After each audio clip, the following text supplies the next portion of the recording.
Bonjour à vous tous, aujourd'hui j'ai décidé d'essayer le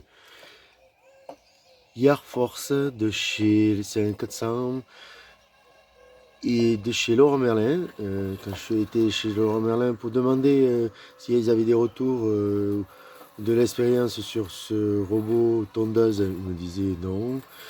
Donc, et quand j'ai regardé les vidéos, j'ai trouvé que des vidéos publicitaires. Donc j'ai décidé de faire cette vidéo pour vous aider à avoir mon avis personnel. Nous avons mis en route il y a 10 minutes. Vous voyez, le terrain il est accidenté, il y a des parties avec de l'herbe, sans herbe, il y a des parties montantes. Nous venons de le mettre en route et nous allons le laisser fonctionner. On fera des vidéos de temps en temps. L'herbe vient d'être coupée hier. On est sur un terrain légèrement humide et je ferai le bilan un peu plus tard. De mon côté, j'ai cherché des tests, des avis. J'ai trouvé que des tests commerciaux où tout va bien. Nous sommes dans le meilleur monde. Il marche partout. Il fait des montées de 30%. Et vous verrez lors de mon test, on en est bien loin de ces 30%. On va le laisser fonctionner pendant une semaine sur une pelouse qui a été tondue. Et on s'est mis en position médium côté hauteur. Et on a mis en place un câble périphérique qui me sert pour mon Bosch Indigo. Voilà le test et on a mis le câble à plus de 35 cm des bordures comme ils préconisent. Eux ils préconisent 35, moi je suis entre 35 et 40 selon les zones.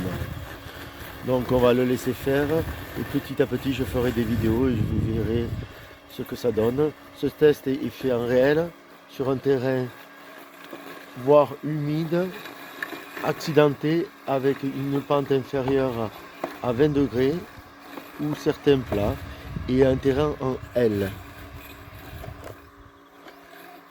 Nous voilà après une bonne heure de tonte.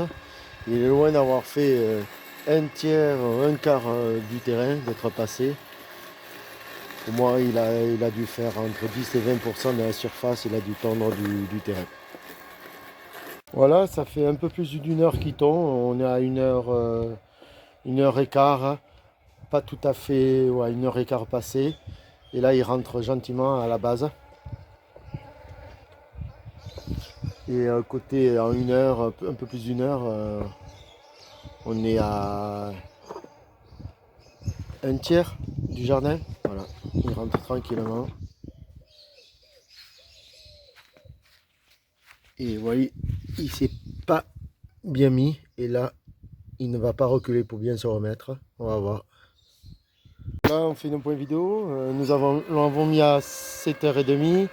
En route, il a fait une pause au bout de 2 heures, je me suis trompé. Il s'est rechargé et là, il est 11h30 et je pense on a dû arriver à 50% de la surface qui a été tondue, voire un peu plus, entre 50 et 60% de la surface. Je répète, nous sommes sur un terrain qui fait moins de 300 mètres carrés. Il ressemble beaucoup en couleur avec ses roues crantées à une marque très connue et de haut de gamme, mais la bille ne fait pas le moine. Alors nous allons faire le test de soulèvement. Donc on va prendre à l'arrière, là, il y a une petite poignée. Hop, on le soulève. Voilà, il s'est arrêté. On voit la clé de sécurité. Je le prends, je peux aller me promener avec. Il ne bipe pas. Il n'a pas de sécurité contre le vol. À part la clé, si vous enlevez cette clé à l'arrière et vous la récupérez. Voyez. Difficilement. On ne peut pas l'utiliser. J'ai remis la clé, je ne voulais pas me filmer parce que ça c'est un peu difficile, il faut avoir le coup de main. Je redémarre ma tente. Donc, voilà, il va repartir. Et j'en profite pour vous montrer un détail, ces roues crantées. On pense que c'est plus efficace que des roues lisses, mais non, parce que ces roues crantées sont en plastique dur. Donc il a tendance à déraper au lieu d'accrocher la terre pour pouvoir remonter. Voilà une autre situation là, on a un passage un peu terreux et on voit bien qu'il s'est planté, il tourne.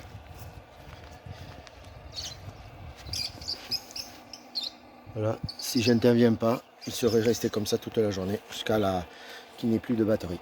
Voilà, là il a dépassé le câble, il s'est coincé.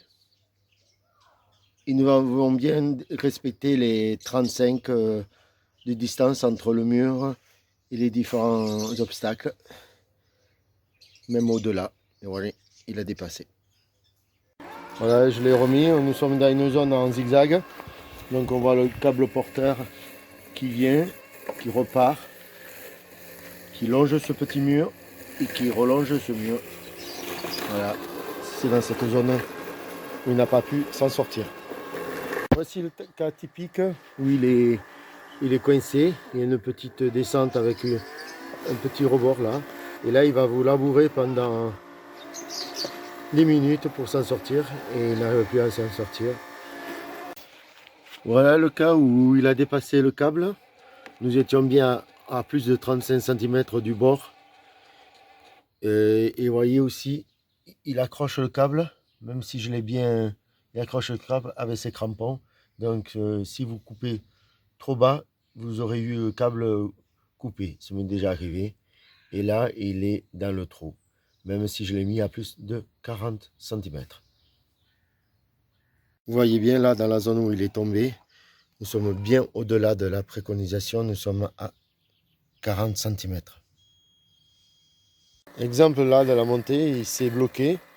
On est bien inférieur à 20%. Parce que dans le même cas, le Bosch qui est donné à 20%, le monte bien. Donc vous voyez, les fameux 30% sont indicatifs. Dans le paquet, il prévoit ces petites réglettes qui sont de 0 à 35 cm. Hauteur de coupe de 20 à 55. Donc moi je dois être autour de 35 de réglage. Et vitesse x3 de la lame, oui, bon. Et sur une largeur de 16 cm. Et bien sûr, quand on le soulève, il s'arrête. Nous allons écouter côté bruit. Bien sûr, il vient juste de s'arrêter. Donc il s'arrête de temps en temps, il bip, il recule, il repart. Dès qu'il y a un petit obstacle, vous voyez le bruit qu'il fait s'entendre.